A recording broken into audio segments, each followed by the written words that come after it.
YouTube, welcome back to another episode of Bugs and Liberty. In this episode, we're going to go over a brand new patch, which means brand new bugs, which means brand new bug fixes.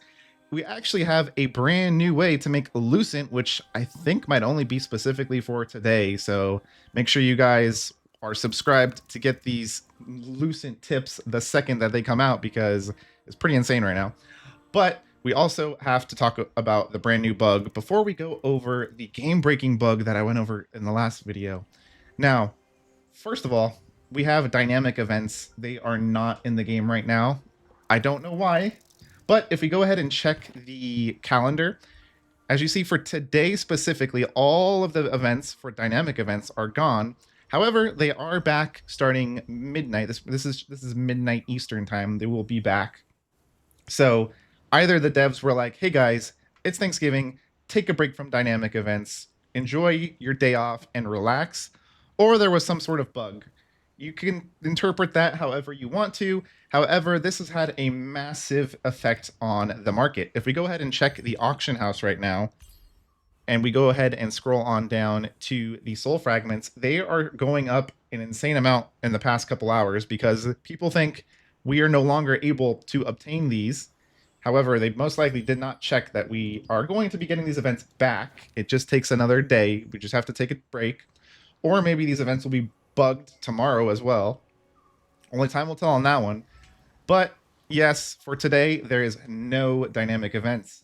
However, there is an opportunity to be made today to make a ton of Lucent, which I'll go ahead and go over later on. Now, what I want to go ahead and go over next is the game-breaking bug that I previously showcased in my previous video. Now, for those of you who missed my previous video, it was the morph bug that gave you infinite HP. Now, if we go ahead and go over here and take a bunch of damage just like we did before, remember, once we get to around like 5,000 HP, we were able to heal back up to infinite HP pretty much over and over again. So we'll go ahead, take a bit of damage, try to run away so we don't die. Let's take a little bit more damage. There we go, 5,000 is good. Let's not die, please. Let's not die, please. Let's run away. Okay, we're out of here. We're going to jump down here, and then we're going to try to top off in like 2 seconds. So previously, I went like this, spam my morph, and I healed.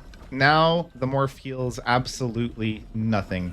So they completely destroyed this morph. Previously, it was okay that it healed a little bit of HP. Now they just said, you know what? You guys gonna abuse this bug? Then no more fun for you. No more healing at all. So now that morph heals absolutely nothing. So I'm glad they fixed that, because that morph was kind of abusable.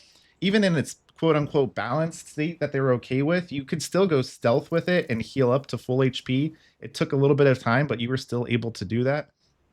I didn't showcase that one yesterday because I really did not want to see everyone running stealth doing it too. At least the other way, some people had a chance to die. When you're stealth spamming that, it's impossible. Anyways, that's all for that bug that was fixed. Now, something else that I want to go over real quick is the little showcase of the spear skills right here. If we go ahead and check on the Steam page right here, they actually have updated the skill preview to the video that was showcased the other day on the spear. So we can see right here, we've got some descriptions for the skills. We'll go ahead and just quickly go over the active and passive skills and go ahead and talk about them. Now, Whirling Ward is just simply dodge range attacks and projectiles, very similar to the smoke bomb of the dagger. However, it has a slight buff to it as it deals damage on targets within range. So it kind of sounds like he's going to spin his little spear over his head and start whacking everyone around him while dodging all of projectiles. We have Javelin Surge right here, which says the branded javelin is a directional ability that can be charged to travel further distances. This basically just charges up your spear, throws it at somebody, and then if they're hit, it will increase the critical hit chance and damage received on those enemies. Now, I'm not sure if it can hit multiple enemies. I believe it can. So this is going to be very good for PvE and PvP, because it will allow you and your teammates, I believe, to do increased damage to those targets. Now we have Culling Arc, which is simply a stabs foes and attacks twice, just a little bit of damage right here. It has a chance to inflict weaken, and at 5 stacks, it will decrease their defenses. And then it gives you the ability Spiral Slash Afterwards, which is another just damage ability when they have 5 stacks. So this is similar to Thundercloud's Bombing. You're going to go ahead and try to get them up to 5 stacks, and then once they get 5 stacks, you're going to proc the skill again to do massive damage. Now we also have Storm Blitz right here, which will quickly dash to your target. A cool thing that I don't know if they mentioned in the video on this one was that you can actually dash to either an enemy or you could dash to an ally. So this is a very unique skill since there's not too many abilities in the game what lets you target an ally for one of your skills. Now, the cool thing about this is the more optimal way to do it will be depending on the situation. If the target's low on HP, you could actually target the enemy. If they are stunned, sleeping, feared, or bleeding, then the cooldown will reset. So this gives you a lot of outplay potential right here. So if the target is low on HP, you can go ahead and Storm Blitz the enemy twice. You can stun them, for example, with a Greatsword. Hit them with this Greatsword, stun them, Storm Blitz them once, Storm Blitz them twice, and try to burst them down. Now, if you're playing in a GVG situation and you don't want to be staying in there for that long, you could stun them, run in there with a Storm Blitz to do your damage, combo them up, and then target an ally right here, and then just dash on out of the battle. That way you can just go in there, do your burst, dash right back to an enemy or an ally, and get safe within your Zerg. So it's a very fun ability. I'm going to be very excited to see the outplay potential with Storm Blitz.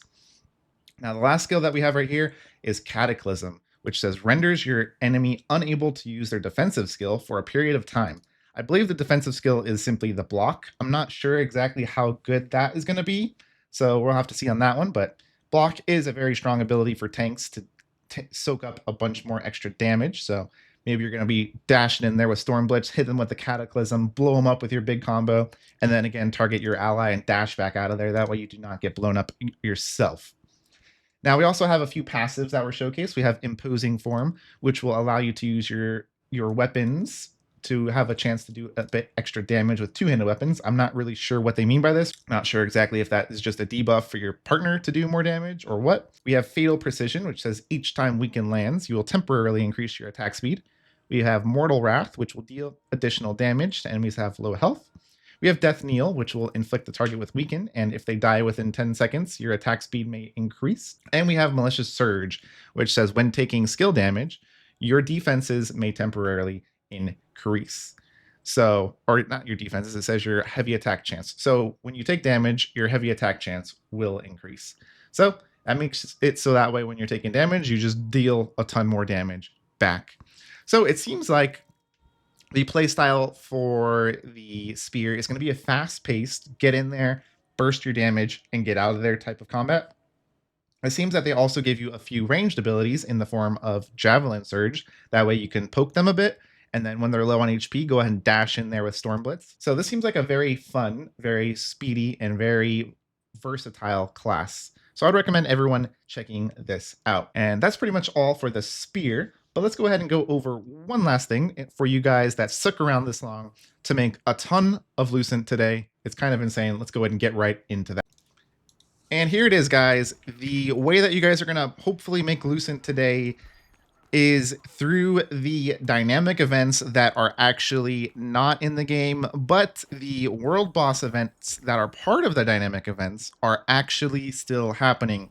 As you see right here, there's not a single person here, so everybody in the game, for whatever reason, thinks that these are bugged and you're not able to farm them. However, you are able to farm them. Now, make sure you guys get on this immediately, because once people start to realize this, they're going to be farming this. And as you saw earlier in the video, this is only for today. So tomorrow, when the dynamic events are back, everybody is going to be thinking they can farm this again. Now, I would recommend actually going over here to the Moonlight Desert and checking out the Queen first, because the Tevenant one kind of is not that good because the drop rate is just really bad. So let's go ahead and go over here where the Queen is also here. As you see, this was 7 minutes later. I farmed Tevenant and didn't get anything. So I went over to the Queen. The Queen also spawned at 11. And as you see right here, again, not a single person over here. I'm able to run straight over here and grab the loot. And this is insane because for those of you who don't have done this before, there's normally tens of hundreds of people here trying to do this event. And now there's nobody doing it. Now, how do we know when these events are starting? Everybody's in a different time zone. So rather than say this time, Just simply go up to your event calendar like you saw in the beginning of the video, check when your world boss events are, and these dynamic events will be starting 1 hour before that every single time. And every single time that the world boss events are starting, head on over to the Moonlight Desert over here and try to run the Queen. If you're lucky and on a low population server, then you too might be able to get an insane amount of Lucent. Now, once people start to watch this video later on in the day, it's going to start to get more packed. So that's why I suggest that you guys all subscribe, that you guys can keep up to date with all of these tips and all these tricks and be the first to know how to make the best Lucent, because I guarantee you by the afternoon, a ton of people are going to know about this and this method's not going to work anymore. But right now, as you can see, I'm just running through all of the little spots right here and getting all the loot for free, completely uncontested. This has never happened at all ever in the game, so take advantage of this while you can. And again, thank you guys for watching, and I will see you guys in the next episode of Bugs and Liberty. Thanks for watching.